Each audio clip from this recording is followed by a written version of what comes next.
All right, hi to all my Intro to Journalism students. I hope everyone's doing well.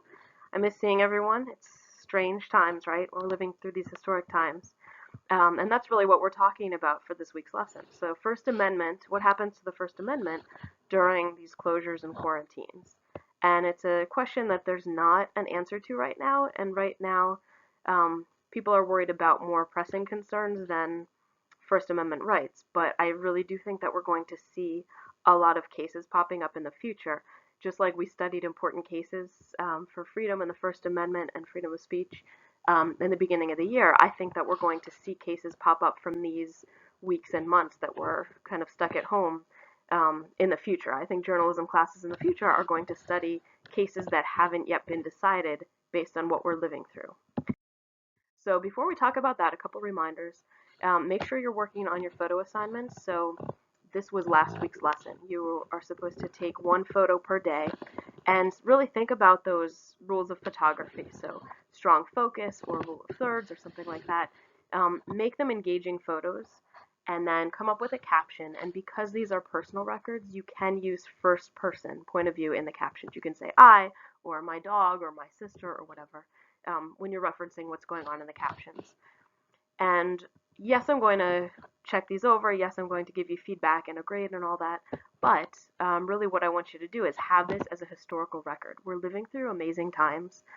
Um, 1918, my grandmother was born, and a few months later, her mother, so my great grandmother, died in the 1918-1919 flu pandemic. And I never got to ask questions about it because my grandmother was too young to remember, and her father ended up dying too. And she lived in an orphanage for a while, and then she was raised by her two older siblings. But there's no record of what happened. She was very young. I wish I had more from my family at the time. I never knew her two older siblings, so I really had no one I could ask about this. So think about this is an amazing record that you can leave for your family. So when your kids ask you how you spent your time in the quarantine, and when your grandchildren ask you that, you'll have something that you can give them. So make sure you finish that up by Friday. I hope you find some value in the assignment, and even if you don't find a picture every single day, I hope you still do add to the assignment just for your own sake after the 24th when it's due. Keep adding pictures that are relevant, keep writing captions while they're fresh in your mind. And final reminder, all quarter three work is due by Friday, the 24th, so make sure that I do have that. If there's anything missing from the gradebook, please email me sooner rather than later. As probably you are as well, I'm inundated by emails, so it is possible that emails have slid through the cracks. So if you sent me something and I have not responded yet, please follow up with me. You are not being a pest, you're not bothering me. Please email me and I will gladly look into it. So, on to this week's lesson. So, what rights are provided by the First Amendment? Just a basic review. And we talked about this at the beginning of the year. So, we have freedom of religion, right? We have freedom of speech, freedom of the press. We have the right to assemble peaceably, and we have a right to petition the government. So, I want you to think about these rights. These are the rights that are guaranteed.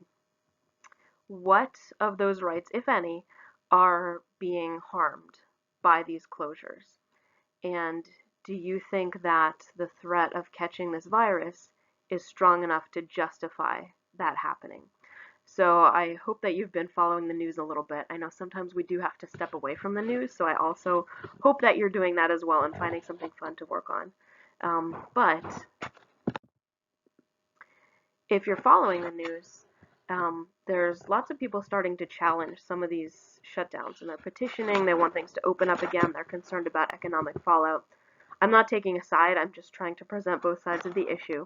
But I do want you to think about reading stories where people decided they were going to church for Easter and they were ticketed. All the cars in the parking lot were ticketed. Or people that want to go to public parks and have picnics in protest of being shut in. Are these right? Are they people's rights? At what point does our right end? At what point can the government tell us what to do? And I'm not saying that I have the answers. I don't. But we're going to think about and discuss this. So we have two readings for this week. I made a PDF of each of the two articles just so they're easy to access. One of them is, can and should someone be arrested for organizing a protest during these times? I'm reading more and more articles about people organizing protests. And obviously they're going against orders like, no more than 10 people in a gathering, everyone has to be 6 feet apart, etc. Is that right? I mean, do we have the freedom to protest peacefully? What if I'm on my own private property? Can I gather more than 10 people? It's my property. We're being peaceful.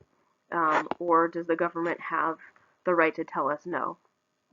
The other one I thought you'd be more interested in was a teenager who posted on her Instagram.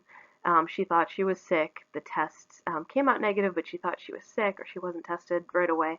But she posted that she did have it, and so a lot of people got frightened because there were no positive cases in that particular geographical area.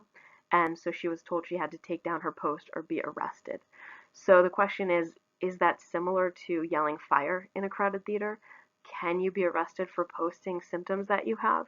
I mean, what if you felt sick? What if you had some of the symptoms of the coronavirus and you decided to post on your social media accounts that you felt sick and that you were not tested, but you're pretty sure you had it and you had interacted here and here and here over the last few days and started to scare people? Should you be forced to take that down if you haven't been tested and you have no proof that you're sick? So the basic question, does the government have a right to tell us to stay home? Does the government have a right to tell us what we can or cannot post? And again, there's no answers. There's pros and cons of each side. I do think that historical cases are going to result from these things. So I want you to post, think about it, post a forum response. It doesn't have to be long, but I do want it to be well thought out. I do want you to reference at least one of the cases mentioned in the article, at least either someone protesting during these times or someone posting on their social media during these times. And the actions that happened, were they right? Was it overstepping bounds on the part of the citizen, on the part of the authorities, etc.? When you go onto the forums, please respond to each other. Keep an open mind. I think we're all taking this seriously. We're all, from what I can see, everyone's kind of remaining at home for the most part. We're taking it seriously, but I think it is important to question freedoms that we discussed in the earlier part of this course. So keep an open mind. Let's be critical of each other while also being kind. So your tasks, read the 2 articles. Again, there's PDFs in our Google Classroom. Follow the link on the Google document to the Vision Forum. You can post a response there. And then our next big assignment that we're going to work on is you're going to write an article. It can be an opinion piece, it can be covering a news story, or it can be photojournalism about what's going on. So I want you to pitch an idea. That's your assignment that you have to turn in to me. And I'm going to give you feedback. I'll either approve your topic or give you suggestions for how to make it stronger. So you could cover something in photos. You could write a story about something going on in your neighborhood. You could interview sports players who basically have lost their season. What are they doing to train for the fall? What about fans? All the sporting events that have been canceled, what are they doing? How about concerts? People that held concert tickets, how are they reacting? What about members of groups like band or orchestra that are used to playing with each other and they can no longer get together? Are they finding creative ways to practice through Zoom or Google Meetup or some kind of online resource?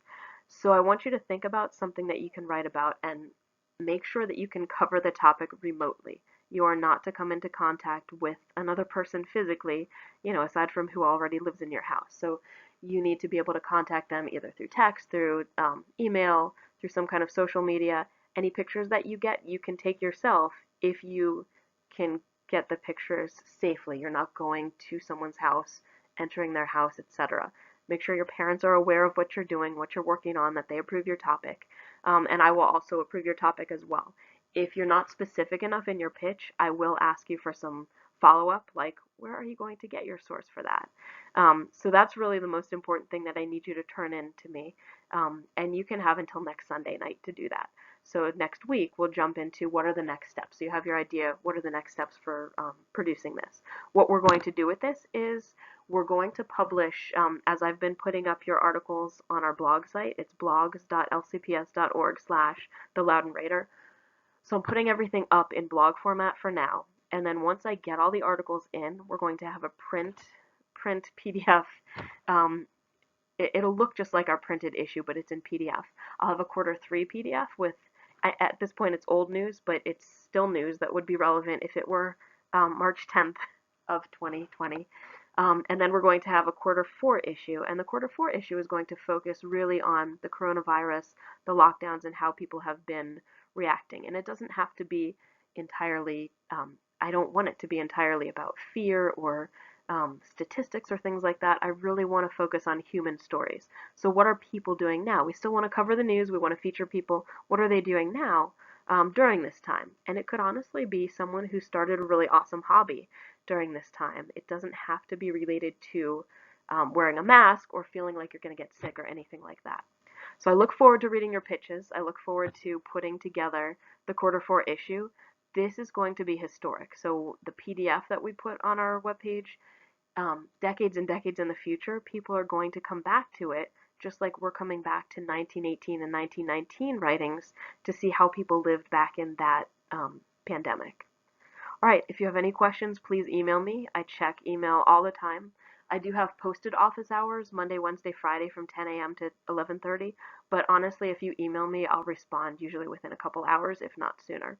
All right, I hope everyone's taking care. See you soon.